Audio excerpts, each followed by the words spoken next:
Selamat pagi semuanya.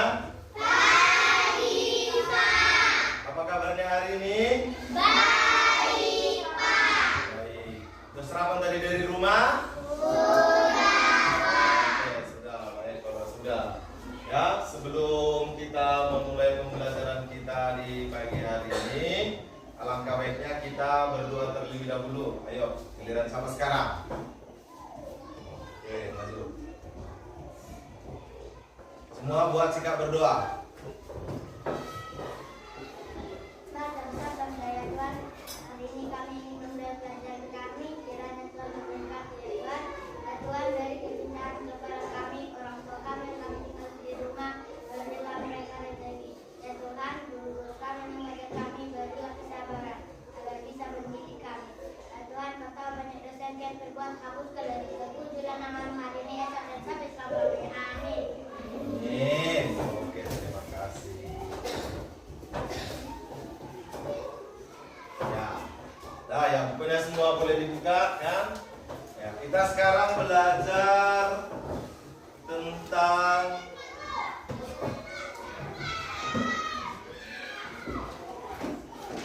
ini apa? Lambang Pancasila, Pak. Ya apa? Lambang Pancasila. Oke, kita belajar tentang lambang Pancasila. Semua tahu itu kan apa itu lambang Pancasila? Tahu, Pak. Oke, sebelum Bapak tunjuk dulu gambarnya, sebutkan dulu apa-apa saja yang menjadi lambang Pancasila. Bintang, rantai, beringin, kebaran, padi dan kapas. Iya, padi dan kapas yang terakhir. Nah, di lambang-lambang Pancasila ini kita akan mempelajari tentang makna-makna yang terkandung. Ya, makna-makna yang terkandung. Apa-apa saja itu? Nah, mari kita saksikan satu-satu. Nah, ini dia tadi gambarnya kan. Ada yang pertama tadi bintang. Bintang itu selalu di tengah-tengah ya. Bintang, lantai, pohon beringin, kepala banteng, padi dan kapas. Ya, ini termasuk lambang Pancasila. Nah, tujuan pembelajaran kita pada hari ini yaitu dengan mengamati gambar, peserta didik atau kalian semua dapat membaca simbol sila Pancasila pada lambang negara Garuda Pancasila dan menerapkannya dalam kehidupan sehari-hari dengan penuh percaya diri. Ya, jadi lambang-lambang Pancasila itu kita bisa menerapkannya setelah kita mengetahui apa makna yang terkandung di dalamnya di dalam kehidupan kita sehari-hari. Oke. Nah, apa ini? Pancasila. Jelasnya? Jelas. Oke, ayo kita coba dulu sebutkan dulu sama-sama. 1, 2, 3, go. Pancasila. Satu, ketuhanan yang Maha Esa. Dua, kemanusiaan yang adil dan beradab. Tiga, persatuan Indonesia. Empat, kerakyatan yang dipimpin oleh hikmat, kebijaksanaan, dalam permusyawaratan, perwakilan. Lima, keadilan sosial bagi seluruh rakyat Indonesia. Ya, inilah yang selalu kita sebutkan setiap apa? PKN. Ya, setiap kita belajar PKN, setiap kita upacara. Nah, lambang Pancasila ini terdapat pada apa? Pada lambang negara Indonesia. Burung? Garuda. Iya, burung Garuda. Ya, jadi Pancasila ini lambang-lambang ini terdapat pada burung Garuda yang menjadi lambang negara Indonesia. Ya, nah inilah dia. Sekarang kita akan pelajari dulu sebelum kita lanjut ke makna-maknanya yang terkandung dalam ini, lambang-lambang Pancasila ini. Kita harus ketahui dulu jumlah burung Garuda Pancasila yang melambangkan hari proklamasi kemerdekaan Indonesia. Yang pertama ada di bagian leher. Pada leher burung Garuda ada 45 bulu, 45 helai bulu. Yang mana itu? Inilah dia ini. Ini semua. Dari kalau kita hitung ini jumlahnya ada 45. Ya, 17 helai bulu ada pada sayap masing-masing yang ini. Maksudnya 1, 2, 3, 4, 5, 6, 7, 8, 9, 10, 11, 12, 13, 14, 15, 16, 17. Pas kan? Nah, inilah dia 17 helai bulu pada masing-masing sayap. Nah, 19 helai bulu di bawah perisai pada ekor, pada pangkal ekor ini. Ya. Ini ada 19. Jadi kalau kita hitung ini ada 19 jumlahnya. Dan yang terakhir itu ada 8 helai bulu pada ekor. 1, 2, 3, 4, 5, 6, 7, 8. Dan inilah lambang Pancasila itu yang ada pada burung Garuda. Dan pita yang dipegangnya ini adalah semboyan negara kita. Apa yang tertulis? Bhinneka Tunggal Ika. Ada yang tahu artinya Bhinneka Tunggal Ika? Ada yang tahu? Enggak. Oke, baik, biar Bapak tahu. Bhinneka Tunggal Ika ini artinya adalah walaupun berbeda-beda tetap satu.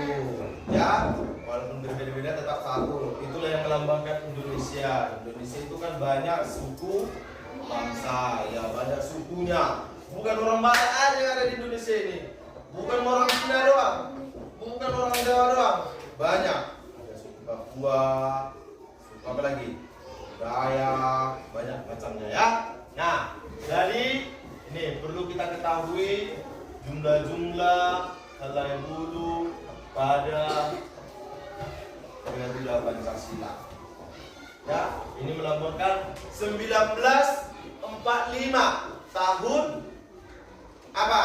Tahun kemerdekaan. 19 dan 45 itu adalah tahun kemerdekaan. 8 bulan kemerdekaan. 17 tanggal kemerdekaan. Jadi dalam lambang burung Garuda ini komplitlah melengkapi paslah seperti kemerdekaan kita 17 Agustus 1945. Ada semua pada lambang burung Garuda ini. Ya kan? Nah, sampai di sini dulu sebelum kita lanjut ke mengenai makna masing-masing ini. Ada yang mau ditanya dari jumlah bulu ini? Ada yang mau ditanya dari jumlah bulu ini? Tidak? Kita lanjut? Oke, kita lanjut. Next. Nah, makna lambang Pancasila. Apa ini? Nah, apa itu? Itu terdapat pada sila pertama.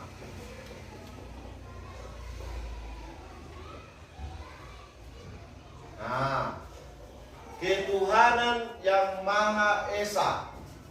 Bintang. Bintang mengandung makna nur atau apa? Cahaya. Bintang memiliki 5 sudut. Maksudnya untuk menerangi dasar negara yang 5 dan tujuan negara yang 5. Ya, bintang warna hitam melambangkan warna alam atau warna asli. Siapa pernah nengok bintang di langit yang biru seperti ini? Ada pernah tengok bintang di langit yang biru? Ya. Oh, seperti kata lagu. Bintang kecil. Oke ya. Oke, turun tangannya. Nah, ini keterangan dari simbol bintang. bintang. Apa maknanya? Nah, makna sila pertama. Nampak ya? Yang pertama, apa itu?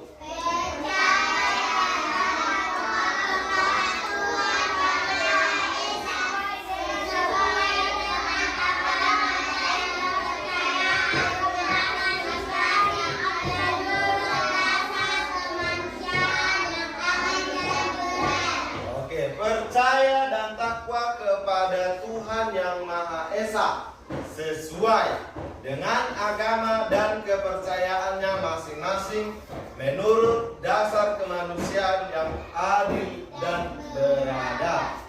Itu makna pertama. Jadi kita diminta untuk percaya kepada Tuhan kita, ya, Tuhan kita sesuai agama dan kepercayaan masing-masing. Oke. Yang kedua, apa yang kedua?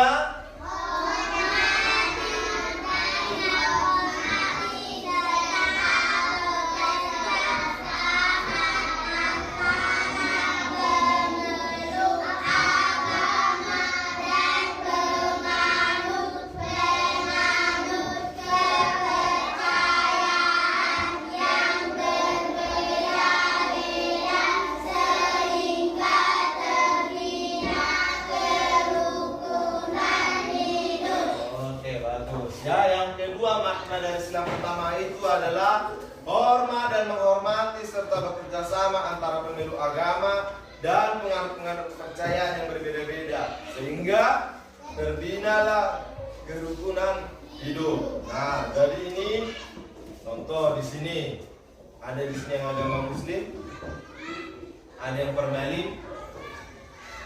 permalin di sini, ada yang Buddha. Ya enggak, berarti semua Kristen. Nah, ya, contoh kita beragama Kristen. Ya kan? Teman kita di kelas yang lain kan ada yang berbeda agama. Contoh, kakak kelas kita di kelas berapa nih? Kelas 4. Kelas 5. Ah, ya, kelas 5. Ada yang beragama Muslim, ya, Islam. Nah, dikatakan sini kita harus hormat dan menghormati. Nah, walaupun kakak kelas kita itu kelas 5 beragama Islam, tapi kita harus menghormati. Buktinya kakak itu juga menghormati kita. Dengan cara apa? Ketika kita setiap hari Sabtu melaksanakan kebaktian, kakak itu selalu ikut dia, nyanyi dia terkadang, ikut dia juga membaca Alkitab itu. Nah, berarti kakak kelas kita itu juga menghormati kita yang beragama Kristen, ya. Nah, itu makna yang kedua artinya. Yang ketiga, saling menghormati kebebasan menjalankan ibadah sesuai dengan agama dan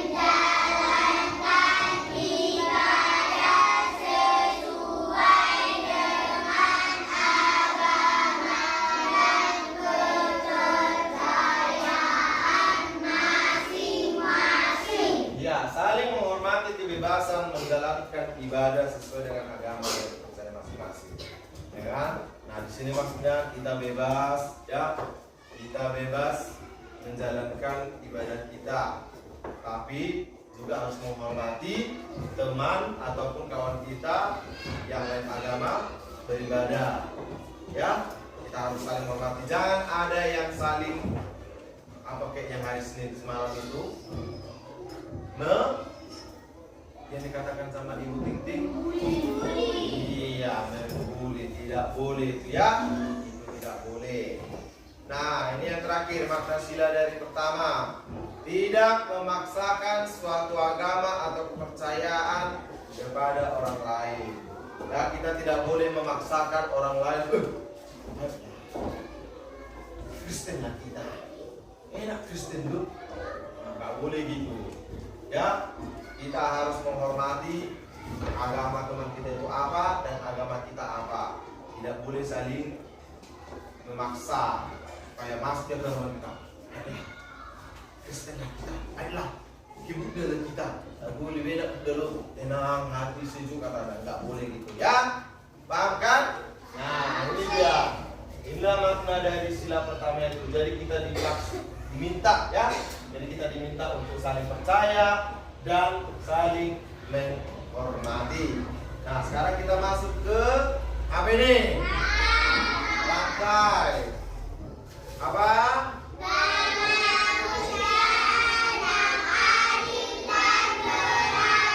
Sila keberapa ini? Kedua.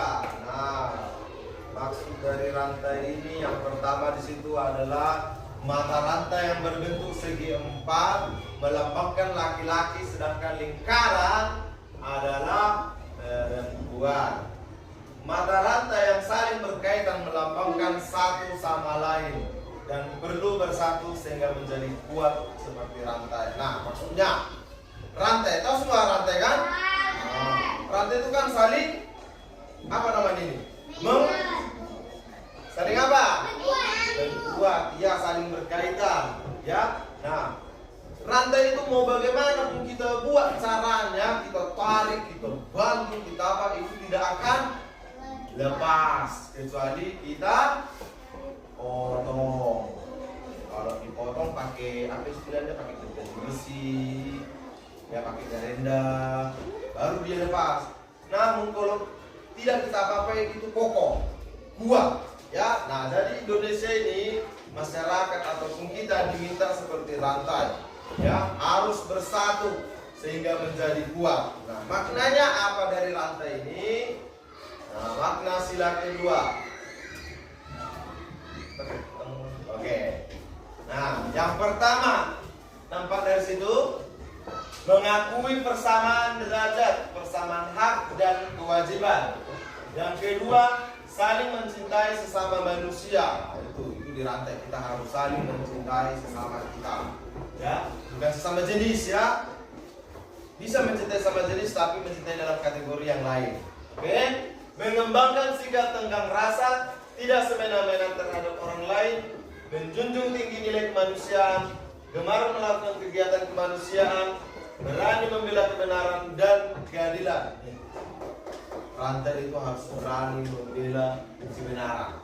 Ya, bangsa Indonesia merasa dirinya sebagai bagian dari masyarakat dunia internasional dan itu harus mengembangkan sikap saling hormat, menghormati, bekerja sama dengan bangsa lain.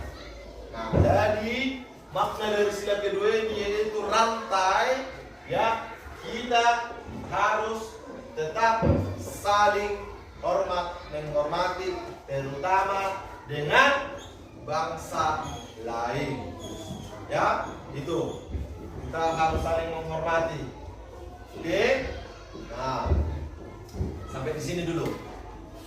Sebelum Bapak lanjut ke lambang sila selanjutnya, ada yang mau ditanya? Tidak ada? Oke, bagus. Ya, bagus semua perhatian. Nah, apa ini? Pohon beringin. Apa pohon beringin? Ya, kita lihat dulu apa keterangan dari pohon beringin.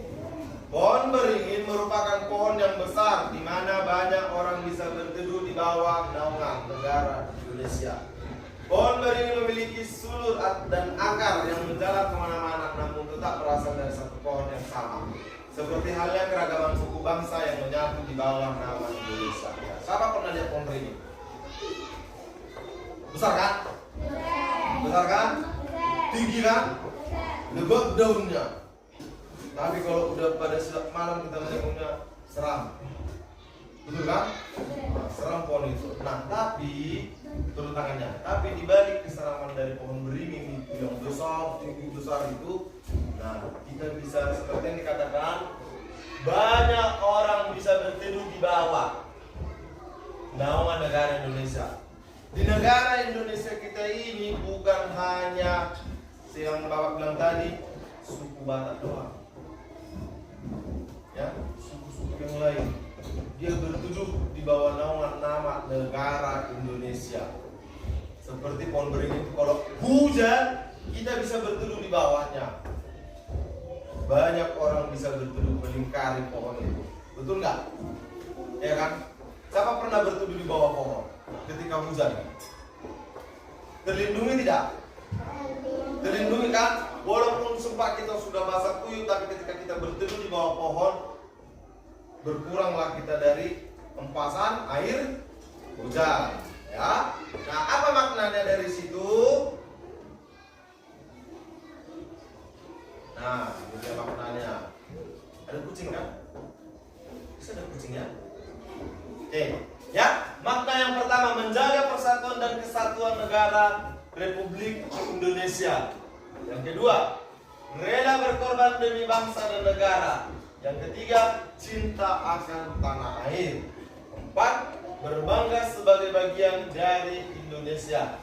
Dan yang terakhir, memajukan pergaulan demi persatuan dan kesatuan bangsa yang berbineka tunggal ika. Nah, ini dia makna dari sila ketiga. Jadi kita diminta untuk sila ketiga ini harus rela berkorban. Ya, rela berkorban demi negara Indonesia. Siapa yang cinta negara Indonesia di sini? Jadi kalau dibilang presiden lah, turun tangannya. Jadi, contoh, ibarat datanglah si Jokowi ke SD 2 itu. Diminta si Jokowi, tunjukkanlah pada saya pengorbananmu untuk Indonesia. Maukah kalian ikut berperang? Katanya. Maunya kalian ikut berperang? Enggak. Maunya kalian ikut berperang? Berperang melawan apa ini Pak Jokowi? Kita tanya dulu toh.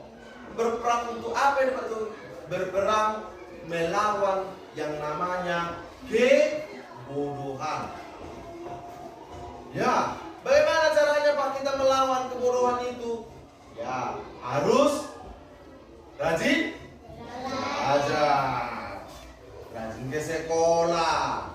Ya, itulah contoh pengorbanan kita kepada Indonesia. Sebagai generasi penerus bangsa, kita harus rela berkorban. Berkorban kita harus pandai. Tunjukkan kecintaan kita sama tanah air. Ya kan? Itu harus rajin belajar. Nah, oke, ya. Paham maksudnya dari makna sila ketiga ini? Ya. Disinilah pengorbanan kita diminta. Yang keempat, kerakyatan yang dipimpin oleh hikmat kebijaksanaan dalam permusyawaratan perwakilan. Lambangnya adalah kepala banteng. Ya, kepala banteng merupakan hewan sosial yang suka berkumpul seperti halnya musyawarah di mana-mana. Orang harus berkumpul untuk mendiskusikan sesuatu. Kepala banteng. Kita ibaratkan kepala banteng ini dengan kerbau yang ada di daerah kita yang mirip-mirip dengan itu, ya kan? Kerbau kalau kemana induknya ataupun pimpinannya, sang jantan, yang lain pasti ikut, iya kan? Betul tidak? Siapa ada kerbau di sini? Angkat tangan dulu. Kerbau, lembu, sapi, semua segala macam. 1, 2. Jangan malu-malu. Wah, tuh kehoro-horo agak musuh. 1, 2, 3. Oke, ya. 3 orang ini adalah toke horbo, kan?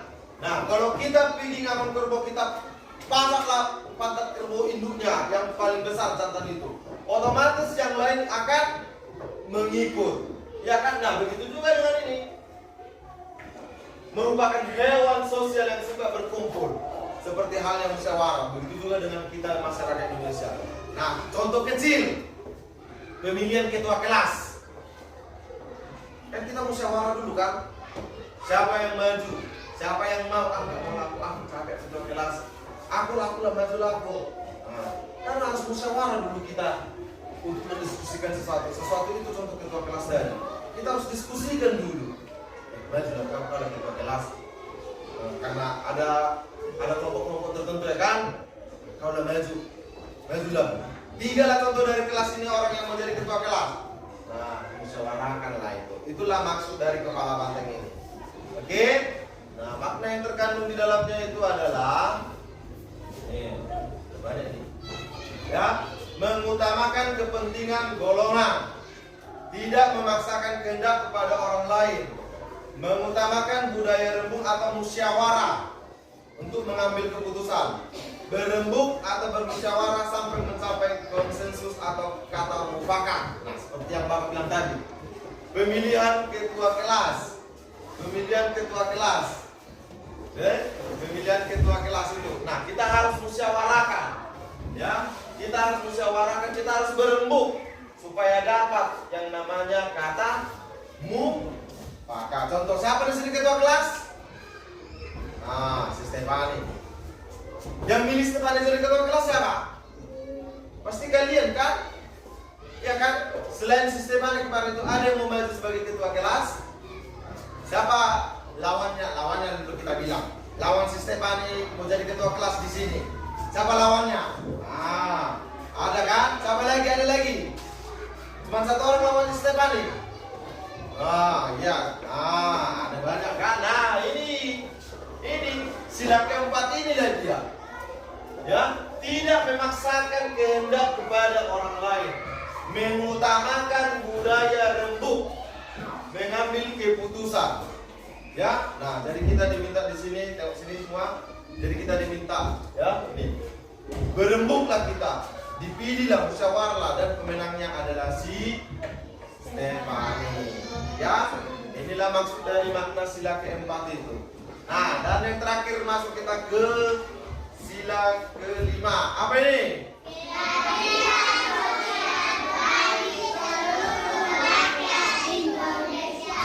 Oke, lambangnya? Kapas. Oke, nah, badi dan kapas merupakan kebutuhan dasar setiap manusia untuk pangan dan sandal, mencapai kemakmuran, dan merupakan tujuan utama dari sila kelima ini. Siapa? Gak kenal badi. Ada kalian yang tidak kenal badi? Siapa tuh keme di sini? Ada tuh keme di sini? Gak punya sawah kalian? Gak ada sawah kalian? Ya udah, saya itu namanya tuh keme. Turun tangannya.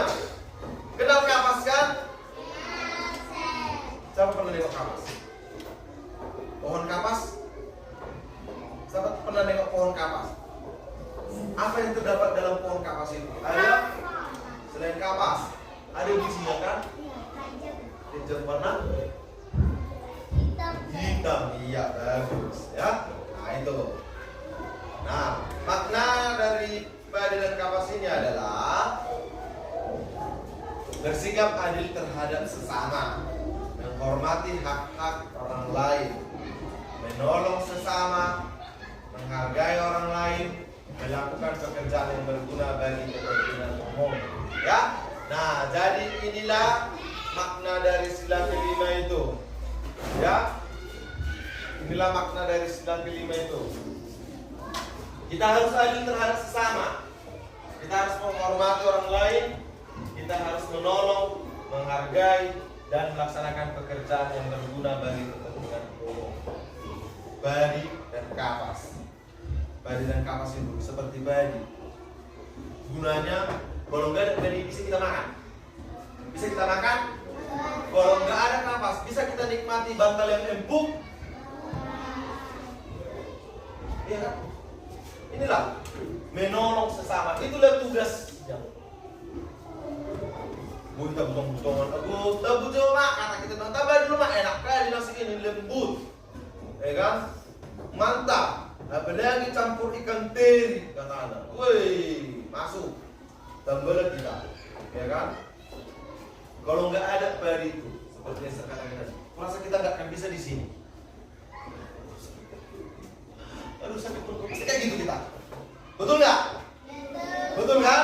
Nah begitu juga dengan kapas itu. Kalau nggak ada kapas, kita tidak bisa yang namakan tempat tidur yang empuk. Aku enak kali tempat tidur ini buang udah empuk kan.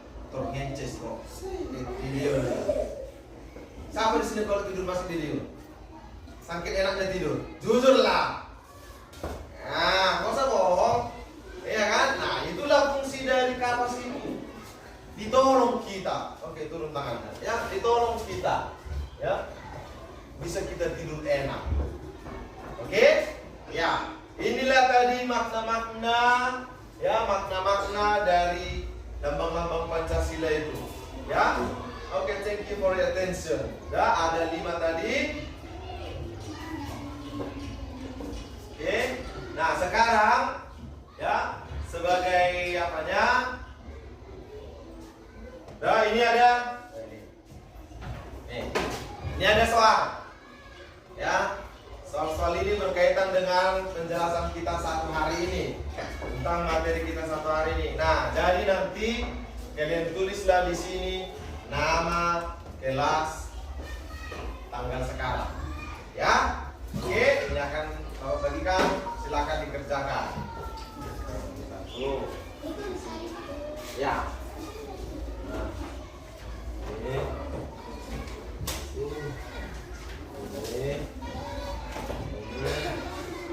Apa lagi?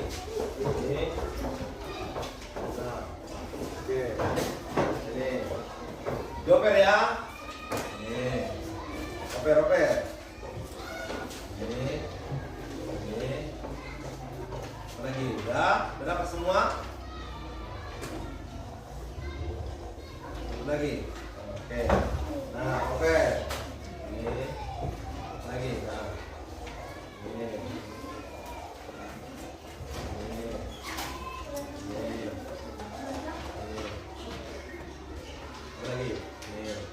Oke, ya. Silakan dikerjakan soal-soalnya itu ada 15 soal.